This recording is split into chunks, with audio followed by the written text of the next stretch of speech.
Në Mirëmbrëma Yje, Jonida Maliqi ka ndarë me publikun një nga periudhat më të errta dhe më të dhimbshme të jetës së saj personale, duke folur hapur për momentin kur u përball me frikën se djali i saj mund të ishte ndryshe nga fëmijët e tjerë.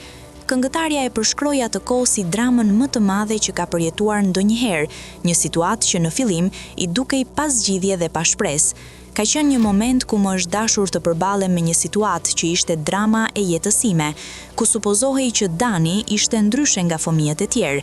Kjo ishte një situatë që mendova se nuk kishte shpresë, por e kisha shumë gabim. Nuk kisha informacion, nuk dita ta përballoj për momentin. Kam dashur t'i jap fund jetës për hir të së vërtetës, u shpreh Jonida. Rrëfimi i saj vjen si një dëshmi e fortë mbi pasigurinë, mungesën e informacionit dhe presionin emocional që përjetojnë shumë prindër në situata të ngjashme.